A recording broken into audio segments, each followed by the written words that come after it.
Hey guys, if you're following the channel, then you already know that my 6.4 Grand Cherokee SRT had a lifter failure.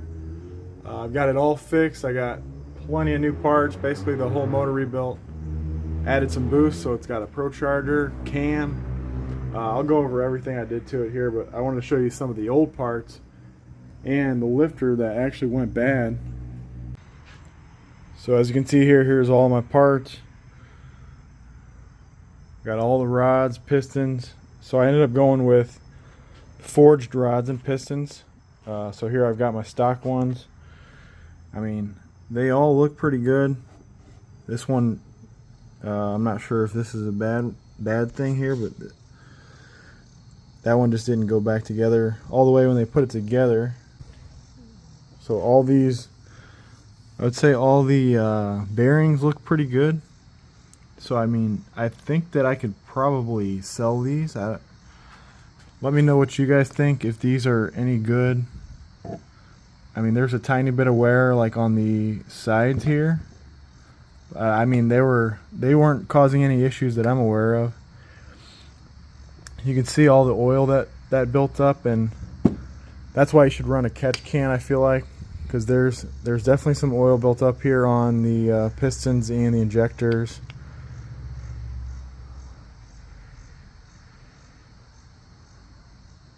I mean, let me know if you guys think these are good enough to sell, because I have no use for them.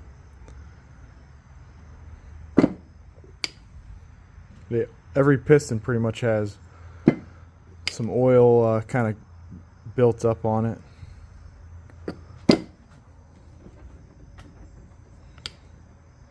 Everyone has like some wear there.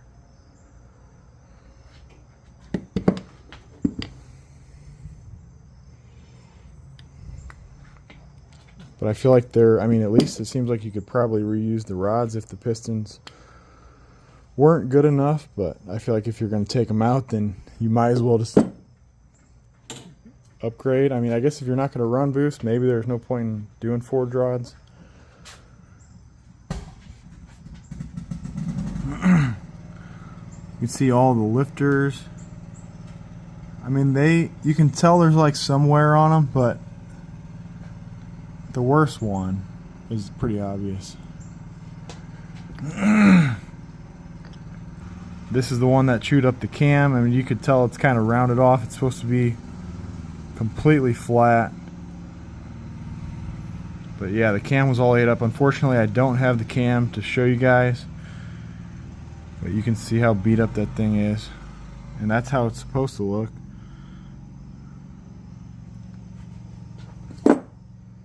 I've got all the the MDS solenoids here. So we did the MDS lockout. So no more MDS bull crap.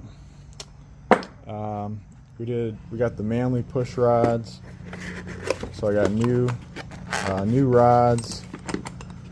Here's the old ones. I don't know if there's any, if anybody would ever reuse these or not.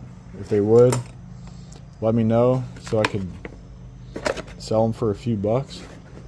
I got all my springs here. Also, let me know, is it would anybody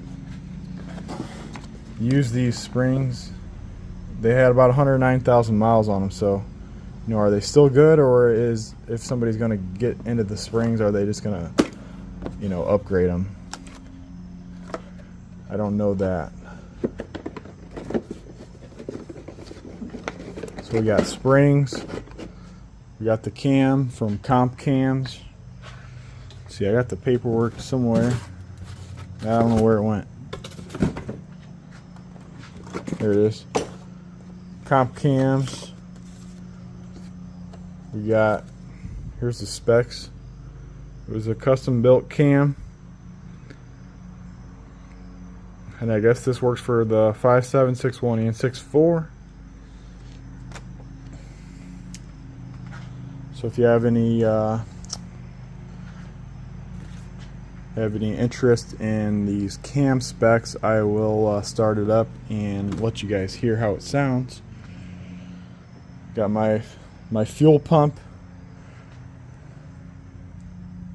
I got a stock fuel pump. I mean, I guess I'll be selling that. Got my, since I went with the Pro Charger, I got all my factory washer tank, coolant tank. I think horsepower wise should be around 700 to 800. Oh yeah. So I ended up doing the fuel system. I got my stock fuel pump down here. I'm gonna try and sell that. I ended up going with the 4 double pump fuel system. Should be, I think that system was capable of like 850 horse or somewhere around 850 wheel maybe. And I didn't really think I'd be getting up that high, so that's why I didn't do the triple pump.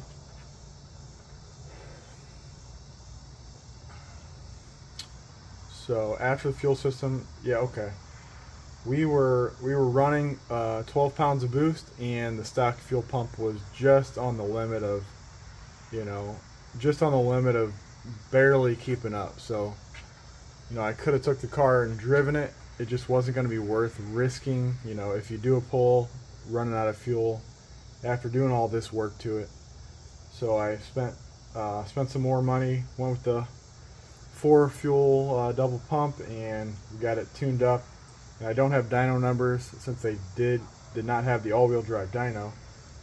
I'm guessing on 12 pounds of boost it should be making about 800 crank, probably about 700 all-wheel, somewhere around that ballpark. I mean, it is definitely not slow, and it's a blast to drive.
Kind of takes a minute to get warmed up before it starts actually kind of getting that little bit of a choppy sound to it.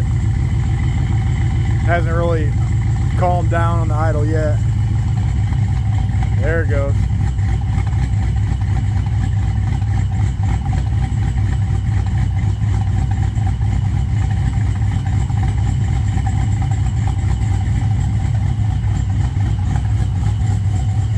You can hear that Pro Charger.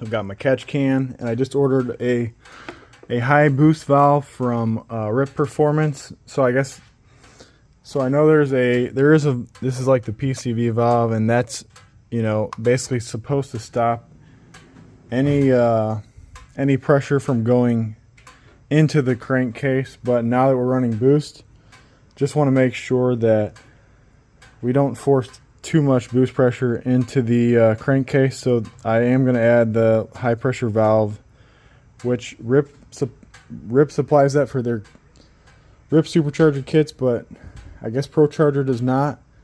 Maybe they assume that you don't need it, but I think if you're running, if you're running 7 pounds of boost, you might be okay. But I'm on 12, and I just do not want to boost the crankcase. But I added the catch can after I got the Jeep. I got it at 80,000 miles, and the lifters.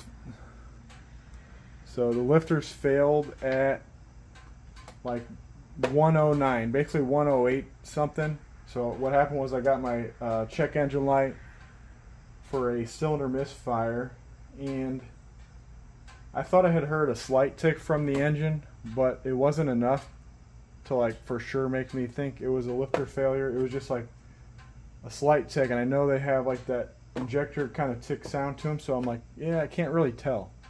It was not a very obvious tick, but it was just enough that you think it could be lifter tick. Well, apparently it was. So it seems like these lifters, you might as well replace them at like 80,000 miles or 90. Replace them before they go bad. It's a perfect time to do a cam and all that. We did do some long tubes, which you can't really see. They're tucked down in there.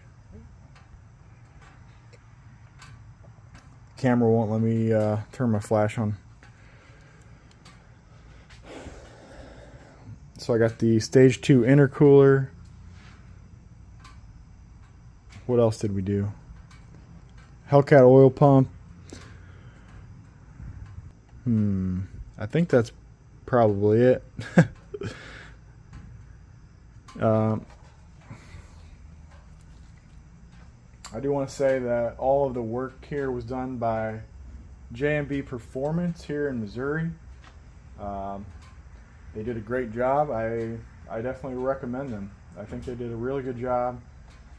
I actually found the ProCharger kit on Facebook Marketplace, and it was missing some pieces, and they pieced everything together. The parts that were missing, they fixed me up with what I needed. I didn't have the right belt because I just got a box full of ProCharger parts, and I didn't know if the belt was the right one or not. They got me the right belt. They did this intake for me and everything because the one I had was junk.